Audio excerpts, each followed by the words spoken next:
Are you investing in the popular QQQ ETF? Many smart investors are quietly making a crucial switch that could save them thousands.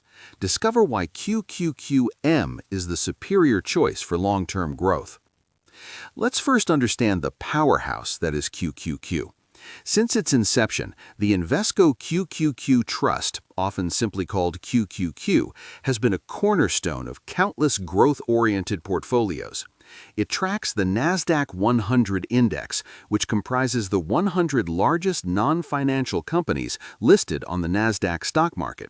Think Apple, Microsoft, Amazon, Google, Tesla, truly the titans of technology and innovation that define our modern economy. Its historical performance has been consistently stellar, reflecting the incredible, relentless growth of these dominant companies over decades. For years, QQQ was the undisputed go-to ETF for diversified exposure to this high-growth segment. Its liquidity is legendary, with billions of dollars traded daily, making it incredibly easy to buy and sell without significantly impacting prices. This massive trading volume and ease of transaction, while beneficial for active traders, often come with an underlying cost that many long-term investors overlook. You might not even notice it in the short term, but this subtle expense subtly erodes your returns over time. Understanding this slight yet persistent erosion is absolutely key to unlocking more optimized and ultimately more profitable investment decisions for your future. Now, let me introduce its younger, more efficient sibling, the Invesco Nasdaq 100 Trust, QQQM. Launched in 2020, QQQM is explicitly designed to be a long-term hold for the discerning retail investor. Here's the critical part that bears repeating. QQQM tracks the exact same Nasdaq 100 index as QQQ. Let me repeat that for emphasis. They both follow the identical underlying benchmark, offering exposure to the very same top-tier companies. So their underlying holdings are essentially identical, meaning their performance, before accounting for fees, is virtually indistinguishable. The crucial difference, the game changer for long-term wealth accumulation, lies in their expense ratios. QQQ currently charges an expense ratio of 0.20%. For every $10,000 you invest in QQQ, you're paying $20 annually in fees.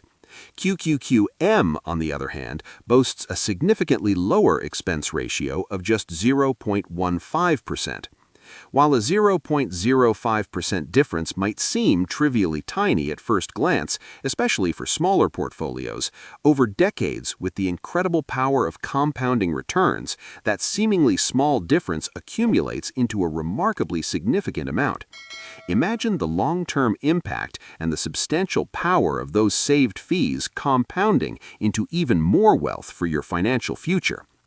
So, if QQQM offers the same underlying exposure, a lower expense ratio, and potentially better tax efficiency for long-term investors, why hasn't everyone switched already? Primarily, inertia and awareness. QQQ has decades of brand recognition and established market presence. Many investors simply don't know about QQQM, or they haven't taken the essential time to understand the subtle but undeniably powerful advantages it offers. For active traders or those with very large portfolios requiring maximum liquidity for options or very high-frequency trading, QQQ might still hold a marginal edge.